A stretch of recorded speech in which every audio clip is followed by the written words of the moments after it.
पाक ईरान रूस तिजारत के हवाले से बड़ी पेशरफ्त हो गई है। हुकूमत ने पाक ईरान पाक रूस बार्टर तिजारत की इजाज़त दे दी है। वजारत तिजारत ने इस हवाले से बिजनेस टू बिजनेस और ट्रेड रूल्स जारी कर दिए हैं। इस्लामाबाद से देखिए ये रिपोर्ट।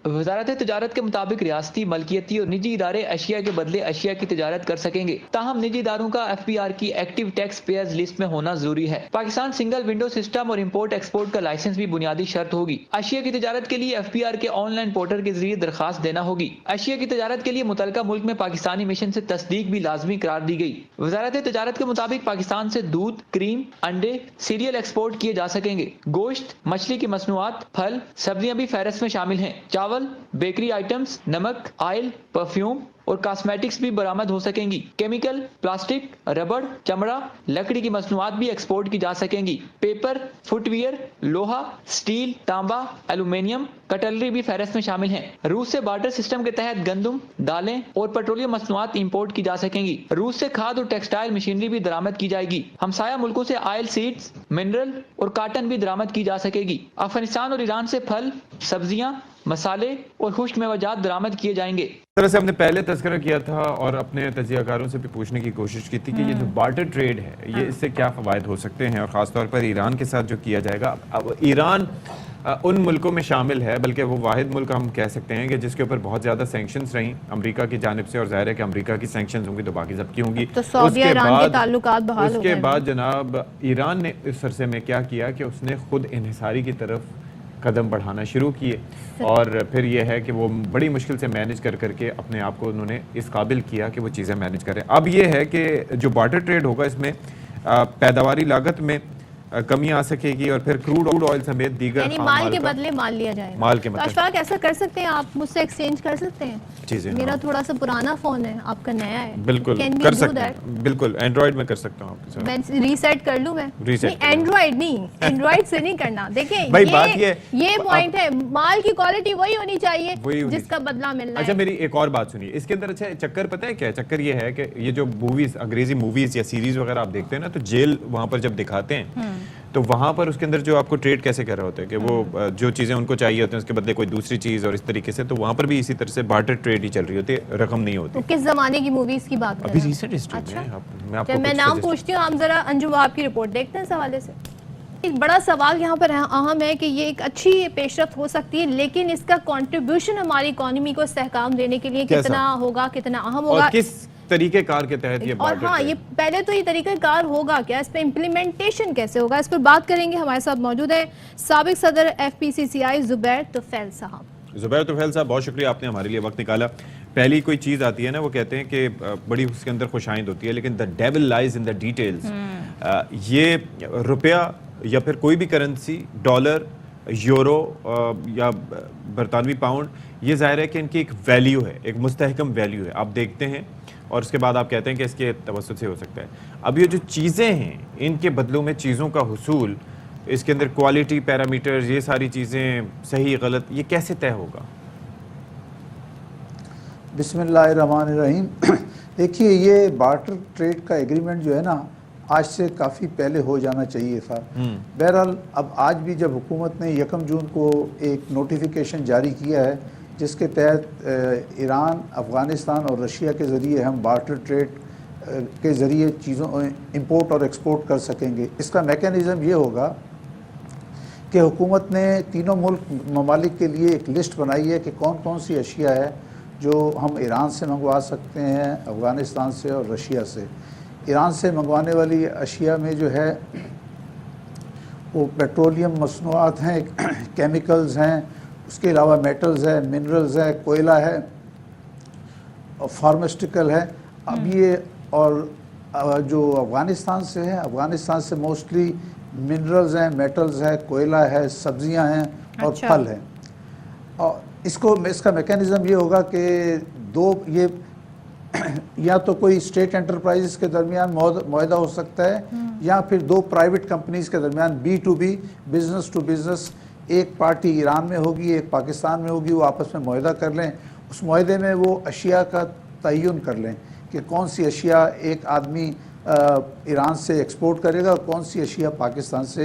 तो ये दूसरा उसका लिमिटेड पार्टनर गुड्स जो है वो हैं ईरान। जो जिनकी ट्रेड होगी, जी। लिमिटेड गुड्स हैं जिनका आपने हवाला दिया, कोयला, मिनरल, सब्जियां, फल, इनके अलावा नहीं होगी ट्रेड, यही गुड्स हैं। हाँ नहीं, इसमें स्टील भी है। सॉरी, ईरान के अंदर जो है ना, जो सबसे बड़ी आइटम है वो स्टील होगी, क्योंकि स्टील की इंडस्ट्री ईरान में बहुत बड़ी है और ईरान की स्टील की प्राइसेस जो हैं वो तो इसका काफी मतलब ये कम है कि पाकिस्तान से। कंस्ट्रक्शन कॉस्ट जो है वो काफी कम हो सकती है अगर कोई चाहे तो।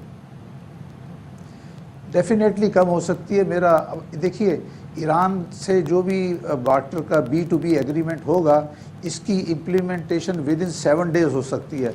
एक तो बाई रोड चीज़ों ने आना जाना है और दोनों तरफ के जो ताजिर हैं उनका आपस में बहुत स्ट्रॉन्ग लिंक है।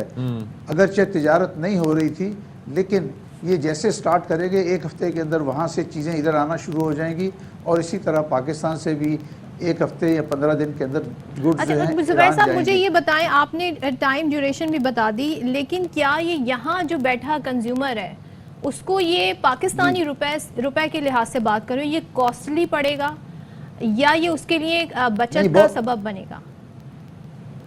क्योंकि यहाँ तो हम मैं डॉलर समझता सेव हूँ करने खास के लिए तौर पे- बार्टर की तरफ जा रहे हैं ना, बार्टर सिस्टम की तरफ। देखिए बार्टर, देखिए एक तो आपके मुल्क के ऊपर जो डॉलर की इंपोर्ट का जो है बोझ है वो कम हो जाएगा। अगर आप स्टील ईरान से मंगवाते हैं तो आप लोकल करेंसी में उनको रुपीज़ में पे कर सकते हैं या माल के बदले माल के तहत जो है वो आएगा।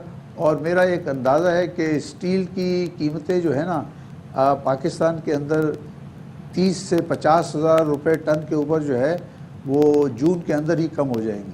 कम हो जाएंगे, और ये कितना क्योंकि- बड़ा जी हाँ, हमारी हमारी इकोनॉमी में कितना बड़ा इम्पैक्ट डालेगा उसको इस्तेहकाम लाने के लिए, ये सिस्टम अगर इम्प्लीमेंट हो जाता है? देखिए ये सिस्टम इम्प्लीमेंट तो इसका तरीक़ाकार ये होगा कि पाकिस्तानी कस्टमर जो है वो अपने जो भी चीज़ ख़रीदना चाहता है या एक्सपोर्ट करना चाहता है उसको अपना कलेक्टर ऑफ कस्टम के पास जाके अपना कॉन्ट्रैक्ट को रजिस्टर कराना होगा।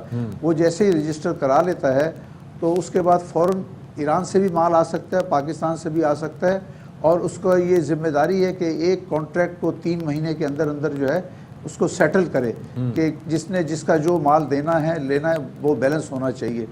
और इसमें ख़ास तौर पे मैं कहूँगा कि स्टील जो ईरान की स्टील इंडस्ट्री है वो बहुत ज़्यादा मजबूत है, क्योंकि वहाँ पे एनर्जी की कीमत पाकिस्तान से आधी से भी कम है। हाँ जी। और इस वजह से उनकी स्टील की प्राइस अच्छा सर, एक और चीज़ जुबैर साहब ये फरमाइएगा कि आपको पता है कि वहाँ पर हमारे जो ये सरहदों पर गैर कानूनी तरीके से काफ़ी ये ऑलरेडी पहले से चल रहा था, तो एक तो वो माफिया कितना रुकावट इसमें बन सकता है, दूसरा ये है कि ईरान के साथ हमने पहले आपको पता था कि गैस पाइपलाइन का एक मुआहिदा किया था और वो एक अरसे पहले उस पर काम हो जाना चाहिए था, लेकिन आपको पता है कि इंटरनेशनल और अमरीकी प्रेशर की वजह से वो नहीं हो सका। अब ये जो मुआहिदा जिसकी हम बात कर रहे हैं, इसके ऊपर क्या आपको लगता है कि कोई इंटरनेशनल प्रेशर या कोई इम्पैक्ट आएगा? Are we really serious about it जो हम कर रहे हैं?